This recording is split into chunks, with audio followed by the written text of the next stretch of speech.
ভাইরে ভাই, বিশ্বকাপের গোল্ডেন বল নিয়ে লিওনেল মেসির সঙ্গে এক কথায় প্রতারণা করলো ফিফা। এমন একজন ফুটবলারকে আসলে গোল্ডেন বলটা দেওয়া হলো যে ফুটবলার এই বিশ্বকাপে একটাও গোল করতে পারে নাই। এই ফুটবলার এই বিশ্বকাপে একটাও অ্যাসিস্ট করতে পারে নাই। অন্যদিকে লিওনেল মেসি এই বিশ্বকাপে 8টি গোল করছেন এবং 4টি অ্যাসিস্ট করছেন, এবং লিওনেল মেসি একাই আর্জেন্টিনা ফুটবল দলটাকে ফাইনাল পর্যন্ত নিয়ে আসছেন। যেখানে লিওনেল মেসি সবার চাইতে উপরে গোল্ডেন বলের জন্য, সেইখানে এই যে পুরস্কারটা গোল্ডেন বলটা দেওয়া হয়েছে স্পেনের রুদ্রিকে। এবং সবার মনে একটাই প্রশ্ন, শুধু আর্জেন্টিনার সাপোর্টার হিসেবে যে আমি বলতেছি ব্যাপারটা কিন্তু এরকম না। মানে পর্তুগালের কথা বলেন, ব্রাজিলের কথা বলেন, তাদের যে শিক্ষিত সাপোর্টাররা আছে যারা সত্যি সত্যি ফুটবলটাকে মূল্যায়ন করে খেলা হিসেবে, তারা পর্যন্ত বলতেছে যে এটা কীভাবে সম্ভব। এমনকি যারা মানে আগের যে সাবেক ফুটবলাররা আছে যারা ফুটবল নিয়ে অ্যানালাইসিস করে, তারা পর্যন্ত বলতেছে যে মানে গোল্ডেন বলটা আসলে কীভাবে রুদ্রি পায়। যেখানে লিওনেল মেসি অলরেডি 8টা গোল করে রাখছে, 4টা অ্যাসিস্ট করে রাখছে, যেখানে রুদ্রি মানে এই বিশ্বকাপে ওনার একটাও গোল নাই, একটাও অ্যাসিস্ট নাই। ফাইনাল ম্যাচটাই মোটামুটি উনি ভালো পারফরমেন্স ছিল। তো সেই ক্ষেত্রে একটা ফাইনাল ম্যাচের পারফরমেন্স দিয়ে কীভাবে গোল্ডেন বল দেওয়া যেতে পারে সেটা এখন সবার মনে এই প্রশ্ন।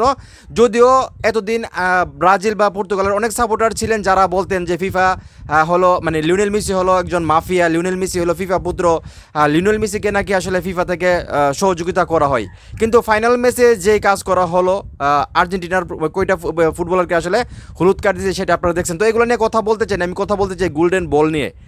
যেখানে গোল্ডেন বল পাওয়ার যোগ্য দাবিদার লিওনেল মেসি, উনি 8টা গোল করছে এই টুর্নামেন্টে, 4টা অ্যাসিস্ট করছে, এবং সবচেয়ে বড় কথা উনি একা দলটাকে টেনে ফাইনালে নিয়ে গেছে। সেই জায়গার মধ্যে এমন একজনকে আসলে গোল্ডেন বল দেওয়া হয়েছে যার কোনো অবদান নেই এই বিশ্বকাপে স্পেনের জন্য। মানে ওনার একটা গোল নাই, ওনার একটা অ্যাসিস্ট নাই, জাস্ট ফাইনাল ম্যাচটাই মোটামুটি উনি ভালো খেলছে।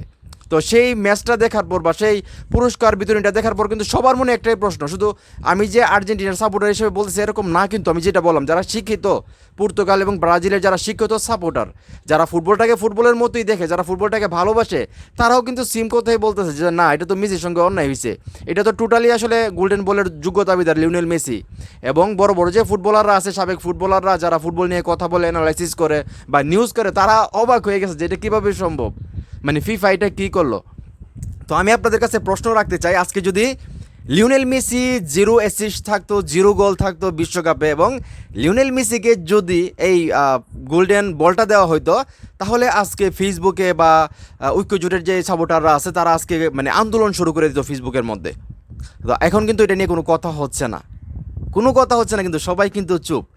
তো যাই হোক, আমি জানি না ফিফা এই কাজটা কেন করলো। যেখানে লিওনেল মেসি গোল্ডেন বলের জন্য যোগ্য দাবিদার ছিল, কেন ওনাকে দেওয়া হয় নাই। যেখানে লিওনেল মেসি আমি যেটা বললাম 8টা গোল এবং 4টা অ্যাসিস্ট নিয়ে উনি দ্বিতীয় অবস্থানে ছিল এই বিশ্বকাপে গোল সংখ্যায়, এবং এমবাপ্পে এক নম্বরে ছিল, সেটা আপনারা জানেন।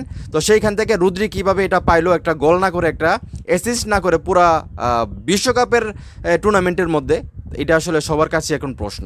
তো এখন এই মুহূর্তে যারা আমার এই ভিডিও দেখতেছেন, এই যে লিওনেল মেসিকে আসলে গোল্ডেন বলটা দেওয়া হলো না, বলটা দেওয়া হলো রুদ্রিকে, এমন একজন ফুটবলারকে যিনি এই টুর্নামেন্টে একটাও গোল করতে পারে নাই, একটাও অ্যাসিস্ট করতে পারে নাই। ফাইনাল ম্যাচটা উনি মোটামুটি ভালো খেলছে। তো এটা কি আসলে উনি পাওয়ার যোগ্য ছিল রুদ্রি, নাকি লিওনেল মেসির সঙ্গে অন্যায় করা হয়েছে? আপনাদের কি মনে হয় সেটা অবশ্যই কমেন্ট করে জানাবেন।